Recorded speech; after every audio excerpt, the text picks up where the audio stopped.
ബഹിരാകാശ പ്രവർത്തനങ്ങൾക്ക് ഒഴിച്ചുകൂടാൻ പറ്റാത്ത ഒന്നാണ് റോക്കറ്റുകൾ. ഉപഗ്രഹങ്ങളെ ഭൂമിയുടെ ഭ്രമണപഥത്തിലെത്തിക്കാനും ഇൻ്റർനാഷണൽ സ്പേസ് സ്റ്റേഷനിൽ മനുഷ്യരെയും മറ്റു വസ്തുക്കളെയും എത്തിക്കുന്നതിനും മറ്റും പല മിഷനുകളും നാം റോക്കറ്റുകൾ ഉപയോഗിക്കുന്നു. റോക്കറ്റുകൾ എങ്ങനെ പ്രവർത്തിക്കുന്നു? അവയിൽ ഏതുതരം ഇന്ധനമാണ് ഉപയോഗിക്കുന്നത്? നമുക്ക് പരിശോധിക്കാം. സൺ ഫോർമുലയുടെ പുതിയ ഒരു എപ്പിസോഡിലേക്ക് എല്ലാവർക്കും സ്വാഗതം.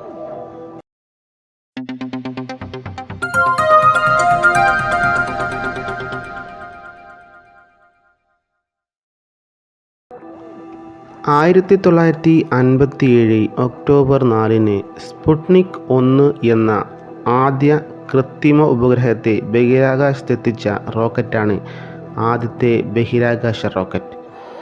റഷ്യയിലെ ഒരു ഗണിത അധ്യാപകനായിരുന്ന കോൺസ്റ്റാന്റിൻ tsiolkovskyയാണ് ബഹിരാകാശ ഗവേഷണങ്ങൾക്ക് റോക്കറ്റുകൾ ഉപയോഗിക്കാം എന്ന ആശയം ആദ്യമായി മുന്നോട്ട് വച്ചത്.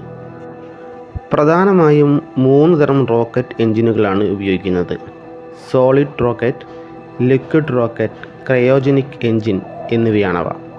ഇവ ഓരോന്നും നമുക്ക് പരിശോധിക്കാം. സോളിഡ് റോക്കറ്റിൽ പ്രധാനമായും ഖരരൂപത്തിലുള്ള ഇന്ധനമാണ് ഉപയോഗിക്കുന്നത്. ഇതിൽ പ്രധാനമായും ഉപയോഗിക്കുന്ന ഇന്ധനം അലൂമിനിയവും മഗ്നീഷ്യവുമാണ്. എന്നാൽ ഇവ കത്തുന്നതിന് ഓക്സിജൻ ആവശ്യമാണ്.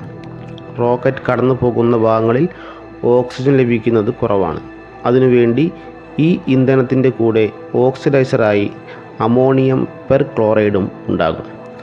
ഇവ കത്തുന്നതിൻ്റെ ഭാഗമായി ഉണ്ടാകുന്ന ത്രസ്റ്റിലാണ് റോക്കറ്റ് മുകളിലേക്ക് കുതിക്കുന്നത്.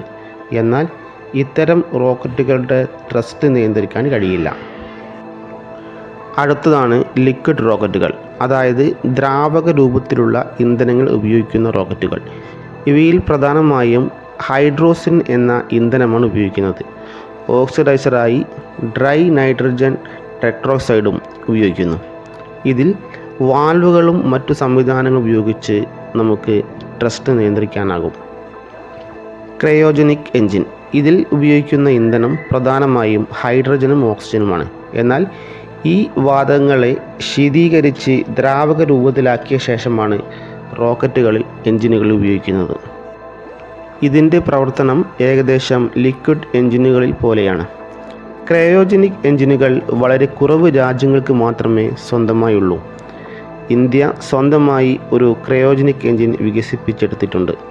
റോക്കറ്റുകളിൽ 2 ഭാഗത്തും 2 ചെറിയ റോക്കറ്റുകൾ ഘടിപ്പിച്ചിട്ടുണ്ടാകും.